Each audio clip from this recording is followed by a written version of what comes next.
자, 이번에는 코로나19와 경제 함께 갈 방법 없는지 균형점을 짚어보는 코로노믹스 시간입니다. 정철진 경제평론가와 함께합니다. 어서 오십시오. 네, 안녕하십니까. 네, 3차 재난지원금 예산으로 3조 원 규모가 확정이 됐습니다. 2차 때보다는 한 절반에 그치죠. 이 정도로 소상공인분들의 숨통을 틔울 수 있을지 궁금하네요. 일단 규모로 보면은 상당히 부족하다고 느낄 수가 있겠죠. 실은 이제 내년도 예산이 558조 원이 조금 넘죠. 근데 이게 참 이례적인 것이 정부안이 556조 원이었으니까 오히려 국회에서 정부안보다 더 증액한 이게 이제 11년 만의 일이거든요. 네. 그럼 왜 증액을 했는가? 방금 말씀하신 이제 3차 긴급재난지원금이 이제 3조 원 정도가 포함이 되어 있고요.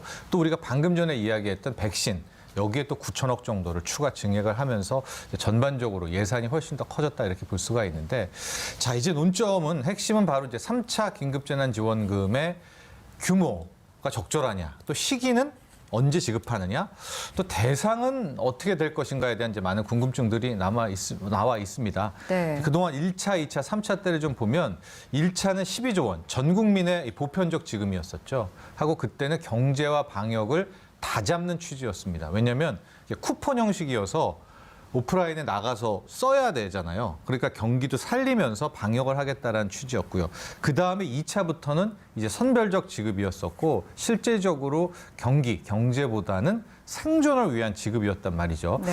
그런데 2차 때가 7조 8천억인데 지금 3조 플러스 알파 3조 5천억은 넘을 것이다 이런 예상이 나오지만 그때보다도 훨씬 더 적은 규모입니다. 이렇게 되니까 첫 번째 예상할 수 있는 것은 2차 때에 비해서 대상이 훨씬 더 줄어들 가능성이 있습니다. 그러니까 아마도 소상공인들 중에서 이번에 락다운으로 특히 2차 때 지난 8월이랑 이번에 연속도 문을 닫은 그런 업종에 훨씬 더 집중해서 지급이 되지 않겠느냐 이렇게 보고 있습니다. 그러나 아직까지 확정된 것은 아니고요. 당국의 기본 방침은 계속해서 피해 입은 소상공인 또 고용 취약계층 그다음에 전반적인 취약계층 이제 이분들을 대상으로 하고 있다 보시면 될 것 같고요.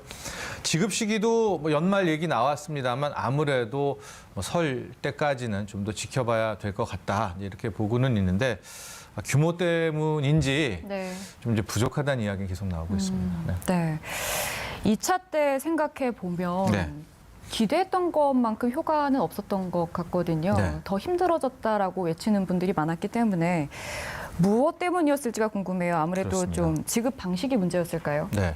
현재 이게 재난지원금의 목적과 취지가 좀 있습니다. 바로 1차는 경기를 포기하지 않겠다라는 거예요. 경기 부양을 하면서 실제로 방역도 하겠다라는. 그러니까 1차의 보편적 지급은 큰 틀에서 보면 경기 부양의 마중물 성격이 있었던 것이고요. 이제 반면에 2차부터는 쿠폰도 아니었었고 특수한 부분에 대해서 현금을 200만 원, 100만 원, 50만 원 지급한 형태였기 때문에 이것은 이제 그야말로 이제 매몰되는 거예요. 경기 쪽으로 흘러가는 거는 아니죠. 못 냈던 임대료를 낸다라든가 이분들이 그런 상황이었기 때문에 실제 민간 소비라든가 경기 부양에는 효과가 없었고 전체 국민적 차원에서 보면 체감하는 효과가 거의 미미한데 3차는 2차보다도 지금 사이즈가 더 많이 줄어들게 되니까 아마도 이 3차는 정말 그야말로 생존을 위한 지원금이 아닐까 이렇게 보게 됩니다. 네. 그리고 이달 들어서 한 번도 떨어지지 않았던 코스피가 어제 잠깐 하락을 했다가 다시 2,700선으로 회복을 했습니다. 이거는 뭘까요? 백신에 대한 기대감인가요? 설명이 안 되죠. 오늘도 장 초반부터 계속 올라서 지금 바로 또 2,730선도 넘어왔거든요. 앞서 우리가 이 기자 그것도 봤고요. 이 코로나19의 확산세는 더 커지고 있고 비단 이게 우리나라만이 아닙니다. 미국도 그렇고요. 유럽, 특히 영국도 백신을 접종했다고는 하지만 확진자는 계속 늘어나고 있습니다. 그런데 현재 금융시장은 이걸 보지 않고요. 딱 오로지 백신만을 바라보고 있는 것 같습니다. 그러니까 백신에 대한 기대감이 워낙 크니까 이제 코로나19와 확산, 재확산, 2차 대유행 이런 것들은 더 이상 악재로 받아들이지 않는 그런 모양새고 또 하나가 이렇게 경기가 더 나빠진다. 이런 안 좋은 뉴스잖아요. 이럴수록 시장은 무슨 생각을 하냐면 야 이제는 지원금 더 나오겠지.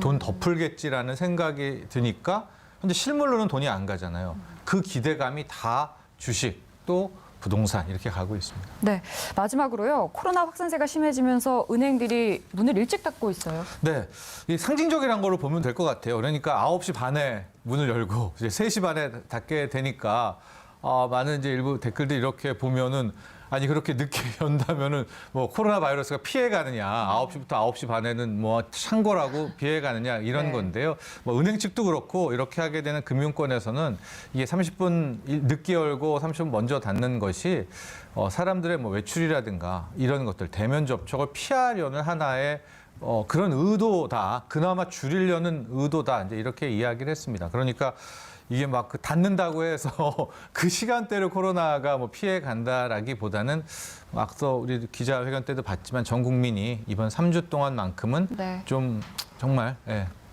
조심하자. 그렇죠. 금지, 좀 만나는 피하자. 그 시간을 조금 그렇습니다. 더 줄여보는 거죠. 네, 그런 의미를 갖고 있습니다. 네, 코로나 상황이 종잡을 수 없는 만큼 경제도 참 알 수가 그렇습니다. 없다라는 생각이 네. 듭니다. 네, 지금까지 정철진 경제평론가와 이야기 나눴습니다. 고맙습니다.